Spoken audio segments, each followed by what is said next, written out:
Fala galera do terceiro ano, sejam bem-vindos a mais uma aula de Química 3. Vamos então para a nossa última aula gravada. Agora a gente vai para a aula 26 do livro 6, a penúltima aula, ok? A penúltima aula aqui desse material. E a aula 27 a gente vai fazer online, beleza? Então, livro 6, aula 26, Química 3. Nós vamos falar sobre a primeira parte da ambiental, nesse caso aqui, nessa aula especificamente, sobre 3 temas: chuva ácida, aquecimento global e o smog fotoquímico. Tranquilo? Então, vamos lá. Vamos começar então com a chuva ácida. Tá? Por definição, disse que uma chuva, esse termo chuva ácida, é um termo que é caracterizado por qualquer precipitação que apresente um pH, em geral, abaixo de 5,6. Esse termo chuva ácida, curiosamente, ele foi inicialmente percebido, isso lá na Alemanha, isso durante mais ou menos o período da Primeira Guerra Mundial, quando notou-se a mortandade de uma certa quantidade de peixes no lago. Então, ao observar, percebeu-se que o que estava ocasionando a morte dos peixes era o pH muito baixo. E aí eles foram estudar e viram que isso se dava basicamente a grande quantidade de gases que apresentavam um comportamento ácido para a atmosfera. Depois disso, isso foi se intensificando. Quando o homem descobriu esse fenômeno, então algumas ações elas procuraram ser feitas, na verdade, para que esse efeito fosse minimizado. Mas ainda hoje ele acontece e as consequências nós então podemos perceber, sobretudo no ambiente. Então, olha só, quando uma chuva é considerada ácida de forma prejudicial, quando o pH fica abaixo de 5,6. Vale destacar que toda chuva naturalmente é ácida devido à quantidade considerada normal de gás carbônico existente na atmosfera. Quando essa quantidade se torna excessiva, aí sim a chuva ácida proveniente do dióxido de carbono, ela pode, juntamente com os outros gases, ocasionar problemas ambientais. Então aqui, o pH inferior a 5,6 da água da chuva, contaminada com outros poluentes, pode desencadear esse fenômeno. Então, quais os efeitos que essa chuva ácida pode provocar? Destruição de florestas. Observe aqui, ó, a Floresta Negra da Alemanha no ano de 1970 e a mesma floresta no ano de 1983. Então, veja, após a ação da chuva ácida naquela região. Um outro dado interessante também é que os gases ácidos, em geral, são o gás carbônico, proveniente da queima de combustíveis, da combustão completa, na verdade. Nós temos também os gases de enxofre, a exemplo de regiões industriais que desprendem esse tipo de material para a atmosfera na forma de dióxido de enxofre ou de trióxido de enxofre. E nós temos os NOx, que são os gases à base de nitrogênio. Tá? Então, esses são os principais responsáveis pelos efeitos mais acentuados da chuva ácida. Até mesmo regiões próximas de vulcões podem desprender chuva ácida por conta dos vapores de enxofre que são desprendidos, ok? Então, aqui, ó, a devastação de lavouras e plantações ocasionada por consequência da chuva ácida, a acidificação de rios e lagos, provocando a mortandade de peixes e de outros animais que são sensíveis a variações de pH. Nós temos aqui a destruição de monumentos históricos constituídos de calcário, tá? De mármore aí, ou de qualquer outra pedra que seja sensível ao ataque ácido.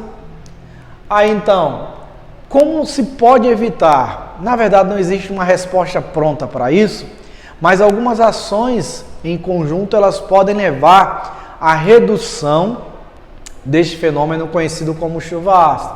Como, por exemplo, se eu trocar o uso de veículos de passeio, quando possível, como carros por transporte coletivo, ônibus, metrôs, tá? E se esses veículos eles usarem uma tecnologia como a elétrica ou híbrida, a redução seria ainda menos, essa redução na verdade seria mais significativa, ok? Então, uma outra medida seria o tratamento dos gases antes de serem liberados para o ambiente, isso tanto a nível industrial como até mesmo nos veículos. Por isso que existe por lei a obrigação de os carros terem o seu cano de escapamento, porque lá nesse cano de escapamento existe um equipamento chamado de catalisador. Qual é a função dele? Esse catalisador ele vai converter gases poluentes em gases que sejam menos nocivos para o ambiente e também para a saúde. Mas ele não deixa de emitir o gás carbônico, que é um gás que provoca em grandes quantidades o efeito da chuva ácida, tá? Vale destacar que os grandes centros urbanos, devido à alta frota de veículos, eles são responsáveis pela alta liberação de gás carbônico para a atmosfera.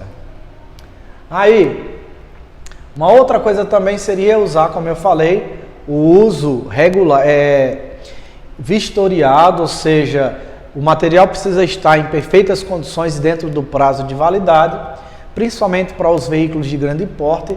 Aqui, ó, os canos de escapamento, tá? Os chamados catalisadores.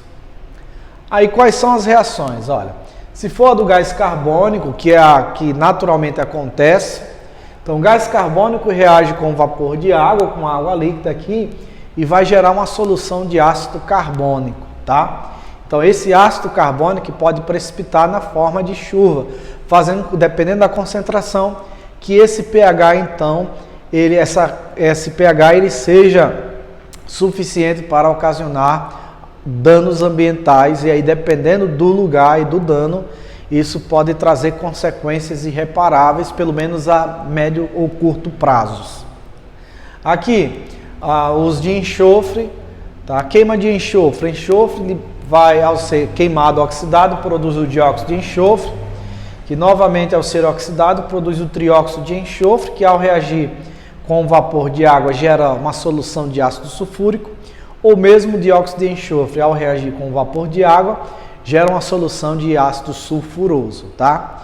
E uma dúvida de algumas pessoas: professor, nesse fenômeno da chuva ácida, cai o ácido literalmente do céu? Gente, cai o ácido, só que ele vem na forma diluída, tá? Não é o ácido sulfúrico concentrado, não. É ácido sulfúrico, só que na forma diluída. Mas mesmo diluído, ele já é suficiente para ocasionar aqueles danos ambientais que nós comentamos anteriormente para vocês, ok? Bom, agora vamos lembrar também o que seria o tal do efeito estufa, que é o nosso segundo tema, segundo ponto aqui da nossa aula. Gente, o efeito estufa é uma proteção natural, ele mantém a Terra aquecida ao impedir que os raios solares sejam refletidos para o espaço e que o planeta perca o seu calor. Em outras palavras, o efeito estufa, até certo ponto, ele é essencial, porque nesse efeito estufa, parte dos gases existentes na atmosfera serão responsáveis por reter o calor. E aí o que acontece? Quando essa quantidade é muito elevada, significa dizer que o calor pode ser, ou a temperatura pode aumentar ainda mais do que o que seria considerado normal. Aí, a partir desse ponto, então, nós temos efeitos negativos, tá? Então, pode-se dizer que esse efeito, ok, quando em quantidades excessivas, ele vai, então, aprisionar os gases provenientes do Sol, e aí, ao aprisionar os gases provenientes do Sol, nós vamos ter um aumento médio da temperatura da Terra. Então, é assim, sem ele também, nós teríamos uma temperatura que não seria compatível com a vida, porque no caso, sem um efeito estufa, a temperatura média da Terra seria 33 graus mais baixa do que a média atual.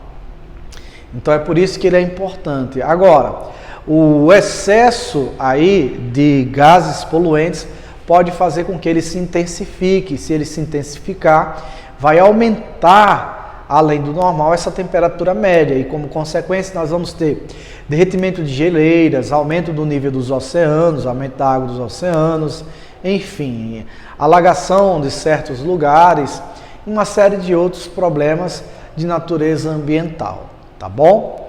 Então, aí o terceiro e último tema aqui é o que a gente chama de smog fotoquímico. Mas o que é smog? Smog é uma palavra que vem do inglês smoke, que significa fumaça, tá? Vem de fumaça, nevoeiro. Na verdade, nós temos que o smog é uma mistura de poluentes na atmosfera com uma forma de nevoeiro.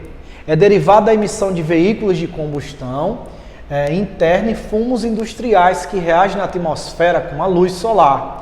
Também pode resultar da combustão de grandes quantidades de carvão, que é o dióxido de enxofre também. Então, aquela névoa acinzentada aí provocado também pelo excesso da poluição. Então, esse smog fotoquímico, na verdade, é a poluição do ar, sobretudo em áreas urbanas, ok? E aí, através de reações químicas com o ozônio troposférico causados pela luz solar. Então, ele distribui-se foi observado, na verdade, pela primeira vez lá em Los Angeles no ano de 1940, ok? Então, aqui nós temos, então, as consequências, tá? As imagens que demonstram, vislumbram esse tal de smog fotoquímico, ok? E quais são os perigos para a saúde? São os problemas, sobretudo, de natureza respiratória, asma, bronquite, ou até mesmo a morte aí prematura, dependendo da concentração aí desses poluentes, ok? Então, tá aí. Vamos, então, às nossas questões? Olha lá, atividade de sala, primeira questão diz assim, questão do Enem. Sabe-se que o aumento da concentração de gases como CO2, CH4 e N2O na atmosfera é um dos responsáveis pelo agravamento do efeito estufa. A agricultura é uma das atividades humanas que podem contribuir tanto para a emissão quanto para o sequestro desses gases, dependendo do manejo da matéria orgânica do solo. Interessante essa questão. De que maneira as práticas agrícolas podem ajudar a minimizar o agravamento do efeito estufa? E aí? Vejamos as sugestões. Letra A, evitando a rotação de cultura. E aí? Se eu evitar a rotação de cultura, eu vou estar contribuindo para o agravamento do efeito estufa? Não, vou estar melhorando. Letra B, liberando o CO2 presente no solo, aí eu vou intensificar ainda mais. A letra C, aumentando a quantidade de matéria orgânica no solo. Isso aqui é interessante, essa letra C. Letra D, queimando matéria orgânica, não, porque a queima liberaria, por exemplo, gás carbônico. Letra E, atenuando a concentração de resíduos vegetais no solo, não. Atenuar quer dizer diminuir.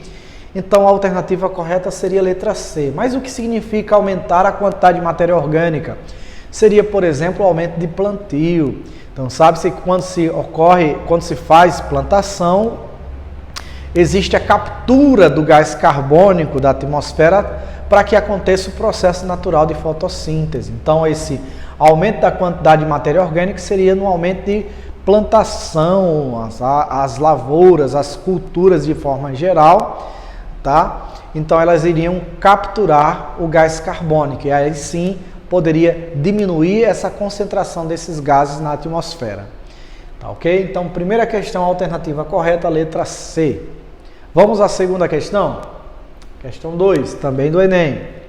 Diz assim, confirmada pelos cientistas e já sentida pela população mundial, a mudança climática global é hoje o principal desafio ambiental a ser enfrentado pela humanidade. Mudança climática é o nome que se dá ao conjunto de alterações nas condições do clima da Terra pelo acúmulo de 6 tipos de gases na atmosfera, sendo os principais o dióxido de carbono e o metano, emitidos em quantidades excessivas através de queima de combustível, como o petróleo e carvão, e do uso inadequado do solo. Suponha que ao invés de superaquecimento, olha que interessante, curioso, o planeta sofresse uma queda de temperatura, resfriando-se como em uma era glacial. Nesse caso, e aí, gente, nessa condição do resfriamento, da diminuição da temperatura, e aí? Letra A camada de geleiras, bem como o nível do mar, diminuiria? Olha, a camada de geleira diminuiria, não aumentaria a camada de geleira, ok? Então, falso. Letra B.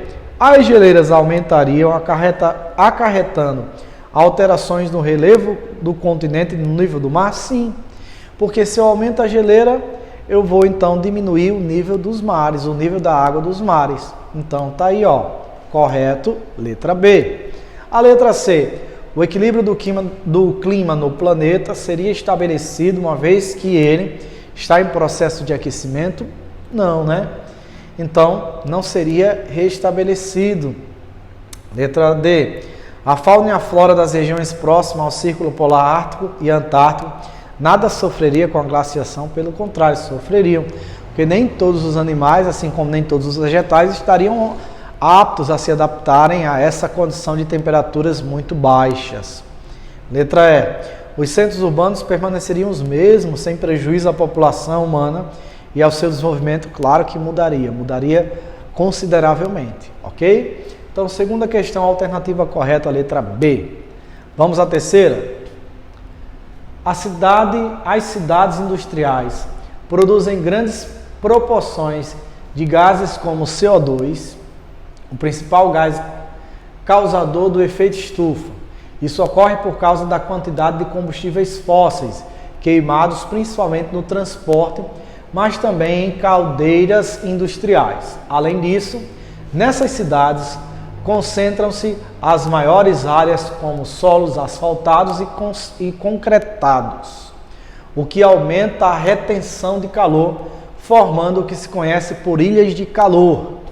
Tal fenômeno ocorre porque esses materiais absorvem o calor e o devolvem para o ar sob forma de radiação térmica. Em áreas urbanas, devido à atuação conjunta do efeito estufa e das ilhas de calor, espera-se que o consumo de energia elétrica, e aí, se aumenta a quantidade de calor, o consumo de energia elétrica vai aumentar ou vai diminuir? Vamos ver. Letra A, diminuiria? Não, diminuiria. Então eu já eliminaria a letra A, eliminaria a letra C, eliminaria a letra E. Então o consumo de energia elétrica aumentaria devido ao bloqueio de luz solar pelos gases do efeito estufa. Letra D, aumentaria devido à necessidade de maior refrigeração de indústrias e residências. Aqui, se ele fala em áreas urbanas, está se referindo a áreas urbanas, ou seja, população, devido à atuação conjunta do efeito estufa e ilhas de calor, espera que o consumo de energia aumente. Para quê?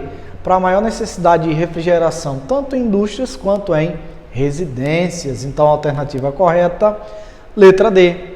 Vamos então à nossa última questão. Quarta e última questão diz assim.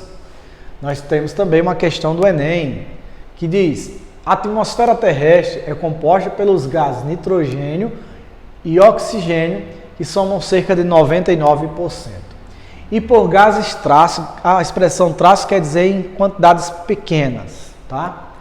Dentre eles o gás carbônico e vapor d'água, metano, ozônio e o óxido nitroso, que compõem o restante 1% do ar que respiramos. Os gases traços, por serem constituídos por pelo menos 3 átomos, conseguem absorver o calor irradiado pela Terra, aquecendo o planeta. Esse fenômeno, que acontece há bilhões de anos, é chamado de efeito estufa. Após a Revolução Industrial, no século XIX, a concentração dos gases traços na atmosfera, em particular o CO2, tem aumentado significativamente, o que resultou num aumento da temperatura em escala global. Mais recentemente, outro fator tornou-se diretamente envolvido no aumento da concentração de CO2 na atmosfera, que foi o desmatamento. Pois bem, considerando o texto, uma alternativa viável para combater o efeito estufa seria o quê? Letra A. reduzir o calor irradiado pela Terra mediante a substituição da produção primária pela industrialização refrigerada. Seria essa uma sugestão? Letra B. Promover a queima da biomassa responsável pelo aumento do efeito estufa devido à produção de CH4. Se você promove e queima, você aumenta a concentração de CO2. Letra C. Reduzir o desmatamento, mantendo-se assim o potencial da vegetação em absorver o CO2 da atmosfera. E aí? Correto. Ele vai capturar gás carbônico da atmosfera, diminuindo então esse efeito. A letra D. Aumentar a concentração atmosférica de água, molécula capaz de absorver grande quantidade de calor? Não.